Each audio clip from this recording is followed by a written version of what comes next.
इसकी responsibility directly Rana Sanaullah के ऊपर है। ये वजारत दाखिला की तरफ से हो रही है और अगर ये नहीं बाज आएंगे तो फिर हमें कोई अप्रोप्रिएट एक्शन लेना पड़ेगा। इनका मकसद ये है कि शायद मैं या कोई और प्रेशर में आ जाएंगे। हम प्रेशर में आने वाले बंदे नहीं हैं।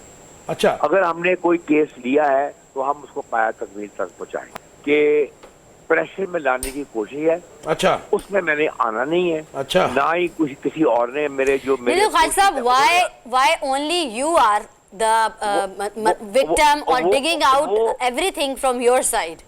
वो सर उनकी कोशिश ये है कि मैं सुप्रीम कोर्ट में या हाई कोर्ट में इन मुकदमात की पैरवी ना आप ना करें और कोई कोशिश नहीं है और ये बिल्कुल खिलाफ कानून चीज कर रहे हैं जो कुछ कर रहे हैं। ख्वाहिश साहब, ये सिलसिला कैसा शुरू हो गया कि अवाम जो है इस वक्त गुर्बत, इफलास और बेबसी की हालत में है, मिट्टी चाटने पर मजबूर हैं और यहाँ पे हम देख रहे हैं कि रोज ये एक नया तमाशा, कभी ऑडियोज के शक्ल में, कभी प्रेस कॉन्फ्रेंस की शक्ल में। इस दफा जो हदफ है वो जुडिशरी है और ज्यूरिस्ट है। Your take please. हेलो जी जी, आवाज आ रही है आपको? जी अब आ रही है आवाज। मैं बताऊं आपको बशीर साहब, ये लगता है कि मैं इनके असाब पे चढ़ गया हूँ। अच्छा, ये एक कानूनी बात हो रही है।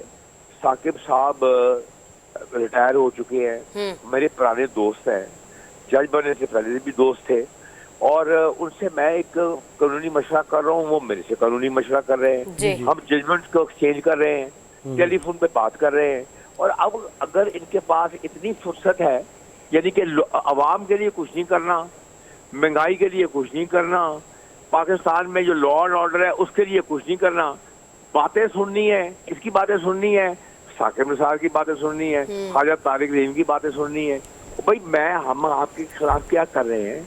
हम तो ये देख रहे हैं कि क्या ये कानून लगता है, क्या कानून एप्लीकेबल है, क्या कोई लीगल जजमेंट है, इसकी हम बात कर रहे हैं। खालिद साहब, आपका तासुर ये जाता है ना कि बाइस्ड हैं, क्योंकि ऑब्वियसली यहाँ पे पार्टी की गेम खेली जा रही है। कौन किसकी तरफ ज्यादा इंक्लाइंड रखता है, उस हवाले से तासुर ये दिया जा रहा है कि अच्छा कोई किसी के बारे में बात कर रहा है तो इसका मतलब ये उस पार्टी का होगा। पर बात ये पार्टी वार्टी की बात नहीं है। अगर मैं एक कानूनदान हूँ, मेरे पास एक क्लाइंट आता है, मैं उसके साथ के लिए एक रिट फाइल कर देता हूँ या कोई पिटीशन फाइल करता हूँ, तो उसका मतलब नहीं है कि मैं उस पार्टी का मेंबर बन गया हूँ। ये एक हमारा कानूनी पेशा है, राइट ऑफ मेरा ट्रेड है, मेरा राइट ऑफ प्रोफेशन है। अगर आपने मेरे फंडामेंटल राइट्स को ही हिट करने की कोशिश करनी है और अंडरमाइन करने की कोशिश की है तो आप ट्राई कर लें। भाई साहब, क्या समझते हैं? और कोई काम नहीं है। मैं आपको मैं एक बात करना चाहता हूँ, ये आप किसी दिन इनके वजीर कानून साहब या जो इनके बहुत बड़े वजीर इनके जो बनते हैं तजियाकार, राना सनाउल्लाह साहब या वो कोई तारुर साहब है या वो एक अहमद खान साहब, उन्हें मेरे साथ बिठाइए ना, क्या मैं उनसे बात तो करूं कि आपको कानून का पता भी है, आपको क्या इल्म है कि इस जो आप कर रहे हैं, ये जो लीक्स कर रहे हैं, इसका लॉ क्या है। तो भाई साहब, इसका मतलब है कि ये लीक्स जो हैं, ये लीक्स वजारत दाखिला के अंडर हो रही हैं, जिसको ये इसकी रिस्पॉन्सिबिलिटी डायरेक्टली राना सनाउल्लाह के ऊपर है। ये वजारत दाखिला की तरफ से हो रही है और अगर ये नहीं बाज आएंगे तो फिर हमें कोई अप्रोप्रिएट एक्शन लेना पड़ेगा। नहीं तो आप इंतजार क्यों कर रहे हैं? ये तो हमारा राइट ऑफ प्रोफेशन है, उसको चैलेंज कर रहे हैं। तो आप इसके खिलाफ फौरी तौर पे क्यों नहीं कोर्ट से रिज्यू कर रहे हैं? अच्छा, लेकिन मैं बिल्कुल इसके लिए मैंने अपने दोस्तों से कहा है कि आप इसकी पिटीशन तैयार करें और जरूर हम इसको लेके जाएंगे और ये फंडामेंटल राइट है जिसकी जो अच्छा, लेकिन ख्वाजा साहब, वायलेशन ऑब्वियसली आपकी प्राइवेसी है, उसको ब्रीच करने की, ये सिर्फ आपकी नहीं है, हर सिटीजन की हो सकती है। तो इसके अंदर मुमकिन तौर पर कौन सी एलिगेशंस लग सकती हैं, या आप मतलब लाइक मैं वो एक शिक्कें जो होती हैं, आर्टिकल जो भी होते हैं जो लग जाती हैं, उसके हवाले से जानना चाह रही हूँ कि क्या इसका हो सकता है।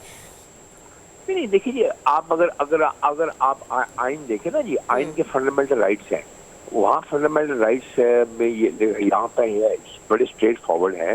एक राइट ऑफ प्रोफेशन है, राइट ऑफ ट्रेड है, राइट ऑफ प्रिवेसी है, फ्रीडम ऑफ स्पीच है, ये सारे राइट्स है। आप इन राइट्स को कैसे वायलेट कर सकते हैं? ख्वाजा साहब 27 से और ये- पहले और- 27 से पहले बहुत तेजी आई है और उसके अंदर जो है ये इस किस्म ऑडियो लीक्स भी आ रही हैं, बयानबाजी भी आ रही है, तो आप क्या समझते हैं? मां सुनिए बशीर साहब, इनका मकसद यही है कि शायद मैं या कोई और प्रेशर में आ जाएंगे। हम प्रेशर में आने वाले बंदे नहीं हैं।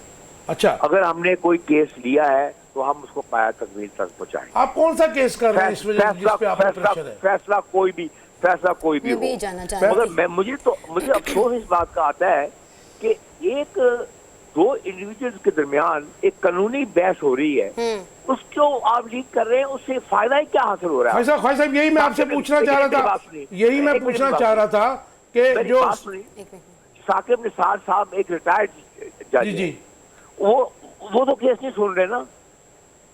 बिल्कुल ठीक, वो तो उनको तो रिटायर हुए 3 साल हो गए हैं, 4 साल हो गए हैं, वो तो केस नहीं सुन रहे। तो आप मेरी और उसकी गुफ्तगू को क्या मकसद क्या है आपको? ख्वाजा साहब जो मैं आपसे सवाल वो भी रेलेवेंट है कि साकिब निसार साहब जब चीफ जस्टिस थे, मियाँ नवाज शरीफ को डिस्क्वालीफाई भी किया गया, उनको सजा भी हुई। ये मतलब जाहिर है कि ये कोई सजा सियासी नहीं थी, जो मैं समझता हूँ वो मेगा करप्शन के ऊपर थी। तो इस वक्त जो मिलाइन किया जा रहा है, आपको भी किया जा रहा है और साकिब निसार साहब को भी किया जा रहा है। दूसरी तरफ जो कानून साजी अधूरी असम्बली से करवाई गई, उसके पीछे मोटिव ये भी है कि मियाँ नवाज शरीफ की सज़ा मुआफ़ी करवाई जाए और उनकी अपील का हक बहाल कराया जाए। तो आपका टेक इस पर चाहूँगा कि ये जो ऑडियो लीक्स और ये जो इस किस्म की मिलाइनिंग हो रही है, इसके पीछे ये मकसद भी हो सकता है जी? मैं बताऊं मुझे, मैं क्योंकि वो केस सब जुडिस है, वो 2 तारीख को लगा हुआ है, मगर ज़ाहिर जो है प्राइमा फेशी उस अमेंडमेंट का मकसद सिर्फ ये है कि चंद लोगों को फायदा पहुंचाया जाए। जी जी, और कोई मकसद नहीं है। जो केस खत्म हो चुके हुए हैं, बंद हो चुके हुए हैं, 5-5, 6-6 साल हो गए हैं, उनको ये रीओपन करना चाहते हैं और ये चाहते हैं कि वो रीओपन हो जाए। और भाई आपकी अगर किसी में कोई कानूनी चीज आपके पास मौजूद है, आपकी अपील हाई कोर्ट इस्लामाबाद में है, आप वहाँ जाके हाई कोर्ट इस्लामाबाद में जाके मेरिट से बात करें। मरियम बीबी बरी हो गई है उसी एविडेंस में, तो आप भी जाके वहाँ पर जाके आर्गू कर लेंगे। आप रिनोन्ड ज्यूरिस्ट हैं, मैं तो आपको उस्ताद का दर्जा भी देता हूँ, लेकिन मुझे आप ये बताइए कि जैसे आपने कल हमारे साथ मिड डे में प्रोग्राम किया और ये तो मतलब इट वेंट वायरल, बहुत करोड़ों लोगों ने देखा भी, वो अप्रिशिएट भी किया। उसके बाद ये क्या हुआ कि रात को फिर आपकी एक ऑडियो वायरल कर दी गई हमारे प्रोग्राम के बाद? और सर बात सिर्फ ये है कि प्रेशर में लाने की कोशिश है। अच्छा, उसमें मैंने आना नहीं है। अच्छा, ना ही किसी और ने मेरे खान साहब, why only you are the victim or digging out everything from your side? वो सर उनकी कोशिश ये है कि मैं सुप्रीम कोर्ट में या हाई कोर्ट में इन मुकदमात की पैरवी ना आप ना करें, और कोई कोशिश नहीं है, और ये बिल्कुल खिलाफ कानून चीज कर रहे हैं जो कुछ कर रहे हैं। ख्वाजा साहब 1997 में जजिस पे जो अटैक हुआ, सुप्रीम कोर्ट पे जो अटैक हुआ, और उसके बाद जिस किस्म से जजिस की खरीदो फरोख्त की गई, उसमें एक जो है हमारे साबिक सदर भी रफीक तारड़ इन्वॉल्व थे। एज ए जर्नलिस्ट में बहुत सी चीज़ों का जो है वो मेरे सीने में भी हैं। तो आज उनका जो पोता है वो भी जुडिशरी के खिलाफ उस किस्म की ज़ुबान बोल रहा है। फिर वज़ीर कानून जो बनाया गया वो भी तारड़ है, वो भी ऐसे बोल रहा है। तो ये क्या पाकिस्तान का रियासत कहाँ खड़ी है आज? सर मैं उनके जो पोते साहब है ना, उनको सिर्फ एक बात याद कराना चाहता हूँ। मैं ज्यादा लंबी बात नहीं करूंगा। पोते साहब को ये बता दीजिएगा कि उनके दादा साहब जिस जहाज में किस किस के साथ गए थे, उस वक्त के अटॉर्नी जनरल के साथ जहाज में खास तौर पे कोयटे पे गए थे, तो किस लिए गए थे? क्या साहब आई विश के 1-2 नाम ले दीजिए प्लीज, लोग जानना चाहते हैं। और अगर पोता साहब अपनी जबान बंद नहीं रखेंगे तो ये पूरी कहानी सामने आ जाएगी। ख्वाजा साहब आई विश के आप एक नाम ले लें। एक नाम मैं ले देता हूँ कि उस वक्त जो है शहबाज शरीफ साहब साथ गए थे, उनके साथ किसी और का नाम आप भी ले लीजिए, वहां को हकीकत पता चल जाए। उस वक्त का अटॉर्नी जनरल गया था, ये रफीक तारड़ साहब गए थे। एक मेरे बहुत अजीज हैं दो, मैं उनका नाम नहीं लेना चाहता क्योंकि वो ना वो सियासतदार है ना कोई और है, उनकी कोई दोस्ती थी। जहाज स्पेशल में गए थे, कोयटे में गए थे, वहाँ 2 जज थे, उनसे उन्होंने ऑर्डर लिया। ये ठीक है, हम लोगों के